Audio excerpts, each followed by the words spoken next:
그래서 무역업이 좋은 이유.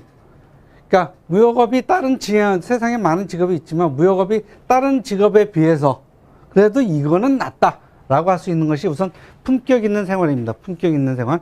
품격 있는 생활이라는 거는 그러니까 저희가 무역을 하다 보면은 어차피 나가서 바이어들을 만나게 돼 있어요. 그러니까 한국 사람들을 만나는 것도 중요하지만 외국 사람들과 어떻게 커뮤니케이션 하느냐, 외국 사람들과 만나서 어떻게 하면 오더를 받느냐, 이런 것들이 있죠. 그래서 항상 만나는 게 우리의 대화의 주안점은 나한테 오더를 주는 사람, 해외 바이어들과의 관계이기 때문에 그 바이어들과의 관계를 맞추기 위해서 라이프 사이클이나 그런 것들을 맞추게 돼 있죠. 그럼 해외 바이어들은 어떤 사람들이에요? 이미 현지에서 충분한 그 비즈니스 경험이 있고 그 어느 정도의 규모가 있고 그리고 전 세계 그 셀러들을 만나는 그런 경험이 있고 이 사람들도 항상 외국 사람들과의 만남이 주된 거죠. 그러다 보니까 그 사람들은 이미 그 자기네 인생에서 그 삶이 어느 정도는 이미 그 격이 올라가 있는 거죠. 그 사람들을 상대하려면은 나 역시도 그 사람들의 그 격에 맞추는 생활을 해야 되기 때문에 인생 자체가 좀 좀 격이 좀 높아지죠. 그 다음에 다이나믹한 생활. 다이나믹한 생활이라는 건 무역이 국내에서 어떠한 일이 벌어지느냐라는 것보다는 해외에서 어떠한 일이 벌어지느냐, 전 세계가 어떠한 그 흐름을 갖고 움직이느냐, 그게 더 중요한 거죠. 실질적으로 그 무역을 하다 보면 환율이라는 게 되게 중요해요. 환율이라는 건 뭐야? 전 세계 흐름을 다 그 압축해서 하나의 숫자로 보여주는 거거든요. 그러니까 그 환율을 잘 알기 위해서는 우리가 이란과 이라크 어떤 한 일이 벌어지는지, 중국이 왜 그런 일을 하는지, 그럼 중국이 자기네의 위안화를 살리기 위해서 전 세계에 어떠한 경제를 하는지, 일본의 아베가 왜 엔화를 저렇게 살리려고 하는지, 그러한 흐름들을 다 봐야지 환율을 익힐 수 있습니다. 그렇기 때문에 우리가 무역을 한다는 것은 전 세계의 모든 경제 상황, 정치 상황을 보면서 그 인생이 굉장히 다이나믹해지죠. 그 다음이 잦은 해외여행. 잦은 해외여행은 뭐예요? 무역은 어차피 국내의 관계보다는 해외와의 관계가 훨씬 더 중요합니다. 그러니까 우리가 물건을 한국에서 만들더라도 실제로 그걸 소비하는 지역은 외국이죠. 저 같은 경우도 그 양말 공장을 했는데 양말을 만들어서 국내에서 판다기보다는 거의 100% 수출을 했거든요. 그럼 핀란드와 독일과 미국에서 수출을 했죠. 그러면 내 물건을 소비하는 곳, 그곳에 가서 내 물건이 어떻게 팔리는지 나의 소비자들, 핀란드 사람과 독일 사람들, 이 사람들은 내 양말에 대해서 어떻게 생각하는지, 그리고 그것을 가지고 바이어들과 좀 더 나은 비즈니스로 해서 회의를 하게 되죠. 그렇기 때문에 그러한 일들을 하기 위해서 잦은 해외여행 합니다.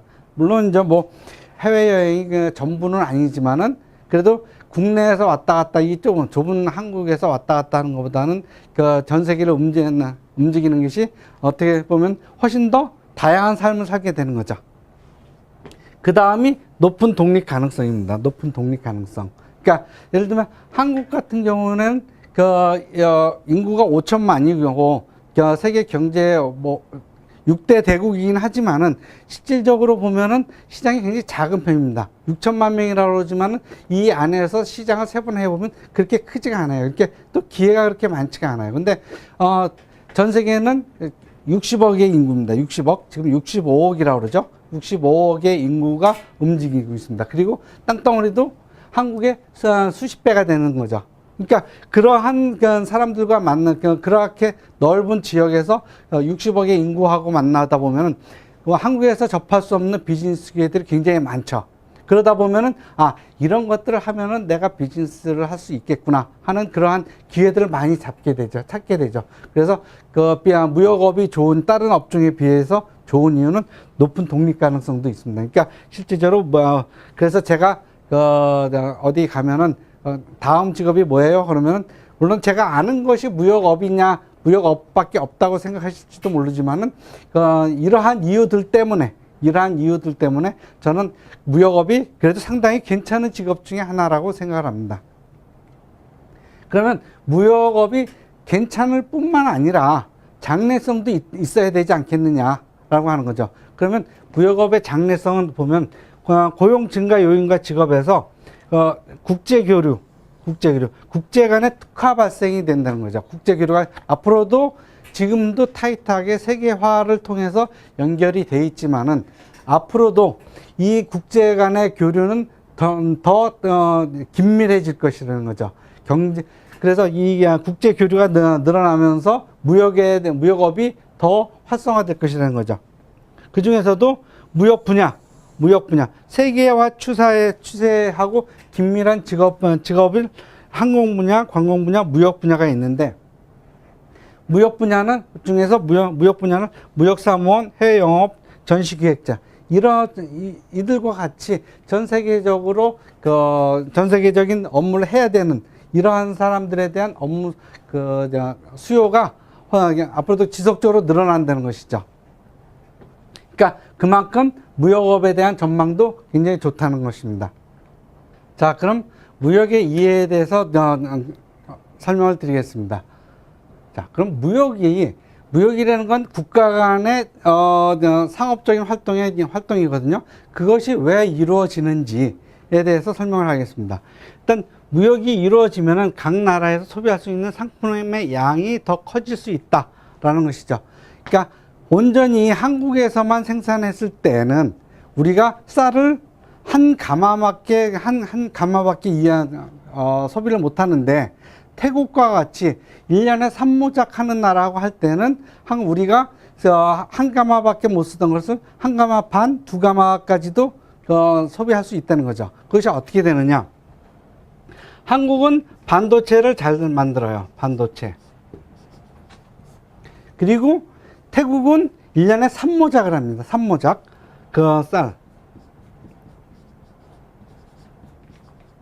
쌀 3모작을 합니다. 그러니까 쌀을 태국에서는 3모작 하다 보니까 쌀이 남을 수가 있잖아요. 그리고 한국에서는 대량 생산하니까 한국에서만 소비하기에는 반도체가 너무 남아요. 그러면 한국에서 남는 반도체를 태국에 보내고 태국의 쌀을 한국으로 보내면 서로 그만큼 더 소비할 수가 있는 거죠. 그래서 상품의 양이 더 많아진다는 것이죠. 이러한 일들이 왜 벌어지느냐 하면은, 교육을 하면은 전문화와 특화가 이루어집니다. 전문화와 특화라는 건 뭐예요? 그러니까 스위스 같이 시계를 오랫동안 만들다 보면 시계를 굉장히 빨리 만들면서도 잘 만들어지죠. 잘 만들 수 있죠. 그러니까 그래서 한국에서 시계를 만들다 보면은 이것이 한 달에 10개를 만드는데 스위스 사람들은 1년에 20개를 만들어요. 그리고 한국은 스위스 사람들이 잘 못 만들지만 한국에서 반도체를 잘 만들어요. 그럼 거기에 대해서 서로 잘 만드는 부분, 그걸 잘하는 부분을 하자는 거죠. 그러다 보면은 스위스는 1년에 자기네만 만들었을 때는 1년에 10개밖에 못 만드는데, 그것을 한국 거하고 바꾸다고 아예 반도체 생산 부분은 안 만들고 시계만 주력하다면 10개 만든 거 30개 만든다는 거죠. 그래서 상호 간의 이득이 되는 것이죠. 그래서 교환은 각자가 소질을 가지고 있는 분야에 전념한다는 의미에서 전문화 혹은 특화를 가능해 한다. 그리고 특화는 경제 전반의 생산성을 높여주는 역할을 한다. 이것이 뭐예요? 그러니까 아담 스미스가 얘기한 분업 이론에서 나오는 것이죠. 그러니까 그리고 경제학에서는 비교 우위론, 절대 우위론으로 이것이 설명이 되는 것이죠. 자, 그럼 무역은 그러니까 국가 간의 무역이고, 우리나라 같은 경우는 삼면이 바다니까 무역을 하려면 어때요? 태평양을 건너야 되겠죠. 그러다 보니까 나라마다 틀린 점들이 굉장히 많아요. 그러다 보니까 무역의 장벽. 국내에서는 부산과 광주가 거래하는데 어떠한 장벽이 따로 없어요. 그렇지만은 무역은 한국과 미국, 한국과 일본, 한국과 중국과 할 때 여러 가지 장벽이 있죠. 정치 장벽, 정치 체제의 장벽. 요즘은 이제 정치 체제는 별로 없죠. 다 자본주의, 민주주의화로 저는 전체적으로 전 세계가 다 수렴하고 있으니까. 하지만 행정적인 정책의 차이에서는 사람들이 그 각 나라마다 많이 틀리죠. 우리나라 같은 경우는 이제는 민영화와 자유화로 다 하고 있지만 아직도 개발도상국에서는 국가 정책에 의해서 산업의 어떤 특정 산업의 발전을 도모하는 경우가 있죠. 그럴 때는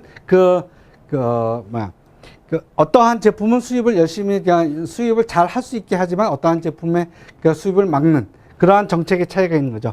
그 다음에 관세. 관세는 우리의 물건이 외국의 국경선을 넘을 때 그 나라에 내는 세금이죠. 근데 이제 이러한 관세는 과거에는 관세의 장벽이 굉장히 큰 거였었어요. 왜?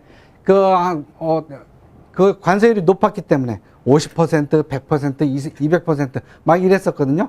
그런데 WTO가 나오고 세계가 자유무역으로 가자. 그러기 위해서는 장벽을 없애자 하면서 대표적인 수단인 관세를 낮추게 돼요. 그래서 과거에 100%, 200% 하던 일반적인 소비재들도 요즘은 15% 내외.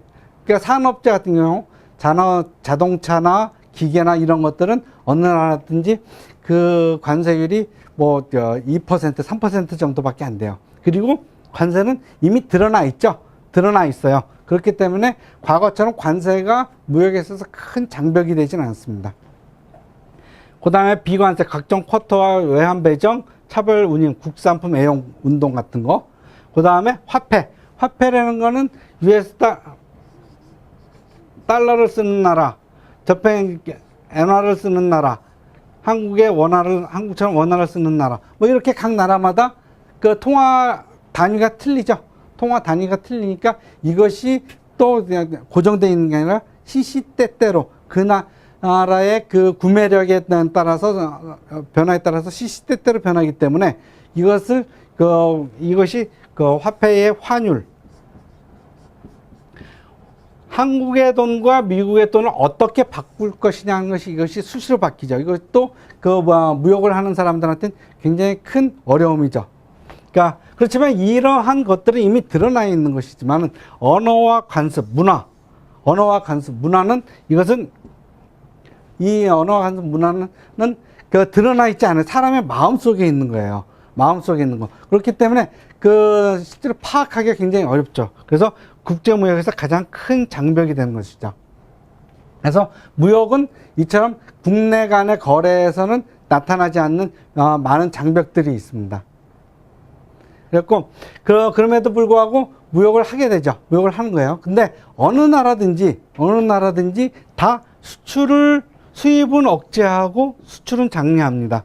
그래서 다양한 수출 지원 제도를 제공하죠. 그건 왜 그래요? 자, 수출은 부의 유입이라고 보는 겁니다. 부의 유입이라고 보고 수입은 부의 유출이라고 보는 거죠. 그러니까 예를 들면은 천연자의 철강석을 가지고 예를 들겠습니다. 철강석을 땅에서 캐요. 그래갖고 그것을 돈을 들여서 포스코 같은 철강 공장을 만들어요. 그래서 거기에 노동자들을 고용을 해갖고 철판을 만들어. 그러면서 이럴 때 1,000원이었던 것의 가치를 이렇게 함으로써 2,000원의 가치로 만들죠. 그러면 뭐야? 여기서 나오는 이 1,000원, 이 차이 1,000원은 창출된 부가가치가 되는 거예요. 부가가치. 그래서 이 한국에서 만들어 갖고 외국에 수출했을 때는 이 1,000원이 들어오는 것이고, 외국에서 만들어진 철판을 들여오면은 2,000원이 나가는 거기 때문에 부의 유입이 되는 것이죠. 그래서 어느 나라든지 부자가 되기 위해서, 최소한 가난해지지 않기 위해서 수출을 장려하고 수입을 억제하는 것입니다. 그래서 무역업의 형태를 보자면은 무역업은 무역업, 무역대리업, 수출입, 대행업이 있습니다. 무역업은 무엇이냐 하면은 제가 가운데 있어요. 제가 무역업자예요. 무역업자면 한국의 공장에서 양말 아니면 자동차 부품을 100원에 사요. 100원에 사요. 그리고선 여기서 내 마진 30원을 붙여요. 30원을 붙여갖고 여기 130원에 팔아요. 그러면 이 30원은 나의 프로핏이죠. 그렇게 그런데 무역 대리업, 흔히 말하는 오퍼업이에요. 오퍼업.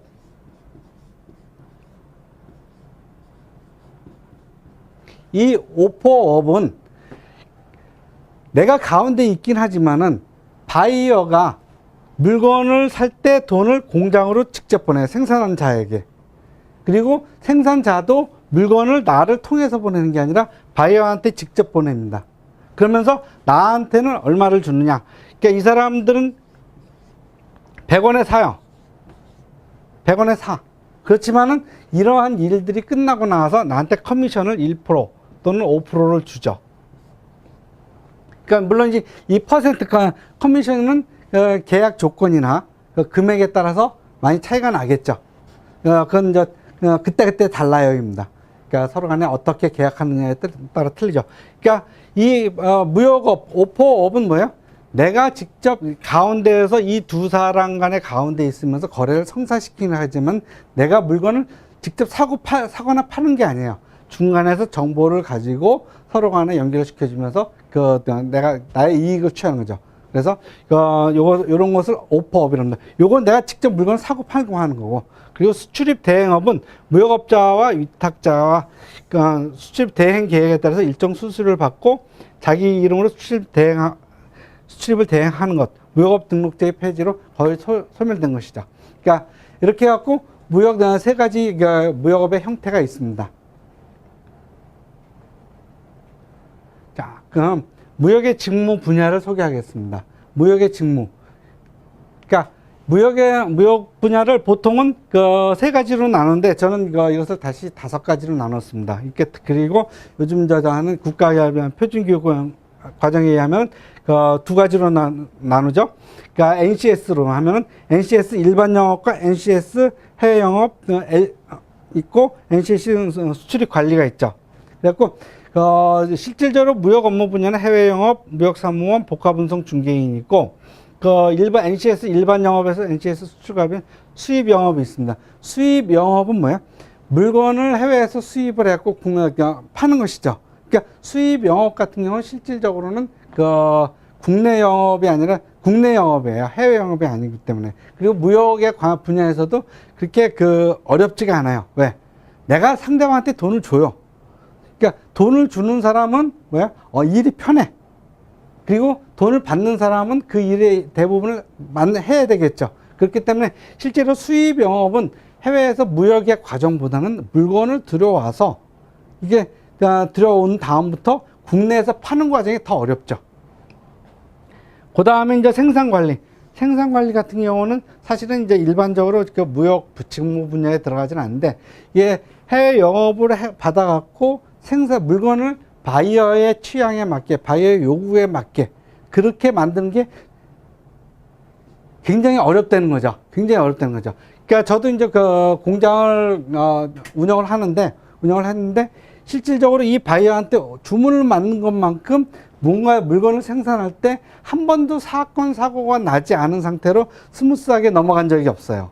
항상 물건을 만들 때 무슨 일이 벌어져요. 그래서 생산 관리가 그만큼 어려운 것이죠. 그래서 이 무역의 생산 관리도 한 분야로 넣습니다. 그다음에 이제 복합 운송 중개인과 있죠. 그래서 NCS 상으로 해서 무역으로 한다면은 일반 영업, 수출입 관리가 있고 NCS 해외 영업이 있습니다. 그래갖고 해외 영업, NCS 상의 증의 해외 영업은 그 회사의 제품, 상품, 서비스를 해외 고객에 판매하기 위하여 해외 시장을 조사, 상품 분석, 해외 마케팅 전략을 수립하고 잠재 고객을 발굴하여 거래를 제한, 협상하고 계약을 체결하는 것을 주요 업무로 한다. 고객과의 계약, 이행, 클레임 처리 및 고객 관리를 포함한다. 그러니까 NCS상 해외 영업은 뭐예요? 단순하게 판매만 하는 것이 아니고 마케팅까지 같이 하는 것을 포함하는 겁니다. 그러니까 마케팅이라는 건 뭐예요? 판매는 일시적인 행위지만 마케팅은 어떠한 시간의 흐름을 갖고 전략적으로 하는 것이죠. 그래서 NCS에서는 해외 영업하면은 국제 마케팅 또는 해외 마케팅, 수출 마케팅, 무역 마케팅이라고 부르죠. 그래서 각 단위로 보면은 해외 시장 조사, 우리 물건이 팔만한 시장이 있느냐. 그 다음에 해외 영업 상품 분석, 우리 물건을 그 시장에 팔만하냐. 그럼 해외 마케팅 전략 수립. 그 물건들을, 우리 물건을 그 시장에 들어가서 팔려면 어떻게 할 것이냐라는 것이죠. 그 다음에 해외 잠재 고객 불경. 현재 우리 고객은 아니지만은 앞으로 우리 물건을 팔만한 사람이 누구냐. 이런 걸 찾아내는 것이죠. 이걸 먼저, 보통은 이제 시장 개척이라고도 합니다. 그 다음에 거래 제한. 어떻게 할 것이냐. 얼마에 할 것이냐. 유통 라인은 어떻게 할 것이냐. 그런 거죠. 그 다음에 해외 고객 협상. 이 해외 고객 협상과 국내 고객 협상과의 차이는 뭐예요? 일단은 대부분 영어로 이루어진다. 그리고 기간이 길다. 국내 장사에서는 뭐예요? 우리가 얼마에 팔게 하고, 그래, 보내줘 하면은 100개든 200개든 이미 쌓여져 있는 것 갖고 보낼 수가 있죠. 그리고 설령 주문이라 하더라도 만들어서 보내면 되는데, 해외에서의 수출은 뭐예요? 만드는 기간, 일단 국내 영업이